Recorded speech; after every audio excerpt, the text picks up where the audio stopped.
सपा प्रमुख अखिलेश यादव का बड़ा दावा, 1000 हिंदू अभी भी लापता। समाजवादी पार्टी के प्रमुख अखिलेश यादव ने बुधवार को महाकुंभ मेले को लेकर गंभीर चिंताएं जताई और भाजपा सरकार से जवाब मांगा। सपा प्रमुख ने दावा किया है कि प्रयागराज में हुए इस भव्य धार्मिक महाकुंभ आयोजन के बाद लगभग 1000 हिंदू अभी भी लापता है। अखिलेश यादव ने उत्तर प्रदेश सरकार पर उन्हें खोजने के लिए पर्याप्त प्रयास न करने का आरोप लगाया। अखिलेश यादव ने सरकार की आलोचना की। उन्होंने कहा कि यह अच्छी बात है कि हम सभी महाकुंभ और कुंभ को बार बार याद करते हैं। सबसे बड़ा सवाल यह है कि महाकुंभ के आयोजन के लिए भारत सरकार ने कितना बजट दिया। मध्य प्रदेश और उत्तर प्रदेश के मुख्यमंत्री केवल यह व्यवस्था कर रहे थे कि वाहन कहां पार्क किए जाएंगे। लोगों को रोका जा रहा था, उन्हें सीमा में प्रवेश करने की अनुमति नहीं दी जा रही थी। अखिलेश यादव ने भाजपा सरकार से लापता लोगों के परिवारों की मदद करने का भी आग्रह किया। उन्होंने कहा कि भाजपा और उसके लोगों को कम से कम उन भक्तों के परिवार की मदद करनी चाहिए जिनके परिवार के सदस्य खो गए हैं। अभी भी लगभग 1000 हिंदू लापता हैं। भाजपा को लापता 1000 हिंदुओं की जानकारी उनके परिवार को देनी चाहिए।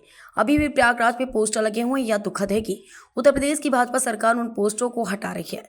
सरकार को कम से कम उन 1000 हिंदुओं को खोजने की कोशिश करनी चाहिए जो लापता हैं। अखिलेश यादव ने वरिष्ठ अधिकारियों और पुलिस की भूमिका और प्रबंधन की भी आलोचना की। उन्होंने कहा कि क्या कोई कल्पना कर सकता है कि मध्य प्रदेश और उत्तर प्रदेश के मुख्यमंत्री वाहन पार्किंग की व्यवस्था कर रहे थे। कई आईपीएस अधिकारी भक्तों को रोक रहे थे और कह रहे थे कि उनके पास उचित व्यवस्था नहीं है। इसके अलावा उन्होंने वित्तीय पहलू पर सवाल उठा। यूपी सरकार से पूछा कि महाकुंभ के लिए केंद्र से कितनी धनराशि मिली थी। भारतीय जनता पार्टी को जो 1000 हिंदू खोए हैं लगभग, उनकी जानकारी उनके परिवार को देनी चाहिए। जो मदद का ऐलान किया था उत्तर प्रदेश सरकार ने, उन परिवारों के मदद क्या करेगी। और जो आने जाने में एक्सीडेंट हुए हैं, जिन लोगों की जान गई है, कोई राजस्थान का आया, कोई मध्य प्रदेश का आया और प्रदेशों से जो आए जिनका एक्सीडेंट में जान चली गई, क्या उन श्रद्धालुओं की मदद सरकार नहीं करेगी। तो जब इतनी बातें हो रही हैं, भागीरथी से लेकर के और सबसे जोड़ा जा रहा है, तो कम से कम जो लोग हिंदू भाई, हिंदू परिवार के सदस्य, श्रद्धालु जो खोए हैं, कम से कम भारतीय जनता पार्टी उनको खुजवाए, उनके परिवारों से मिलन करा दे। और अभी भी पोस्टर लगे हुए प्रयागराज में। दुख की बात तो तब है जब बीजेपी की उत्तर प्रदेश की सरकार उन पोस्टरों को हटवा रही है।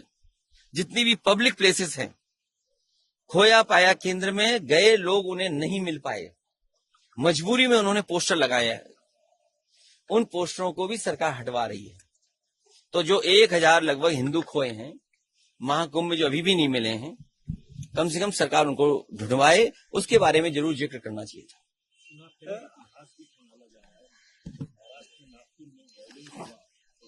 देखिए, ये आप एक बात साफ है, जहां कहीं भी इस तरह का दंगा होगा, भारतीय जनता पार्टी उससे लाभ लेना चाहती है। भारतीय जनता पार्टी के ही इशारे पर सब कुछ होता है, क्योंकि बहुत सारे ऐसे सवाल है जिसका जवाब नहीं है। अगर इतिहास के पन्ने पलटे जाएंगे तो कभी कोई ये भी इतिहास के पन्ना पलटेगा कि छत्रपति शिवाजी महाराज का तिलक किस तरीके से किया गया था। सुनने में आ रहा है कि पैर के अंगूठे से उनका तिलक हुआ था।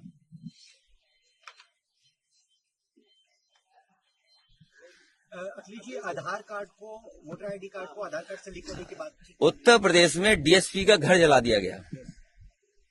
उत्तर प्रदेश में संभल के बगल में डीएसपी का सरकारी घर जला दिया गया, सरकारी गाड़ी जला दी गई। शाहजहांपुर में पुलिस को दौड़ा दौड़ा करके भारतीय जनता पार्टी के लोगों ने पीटा।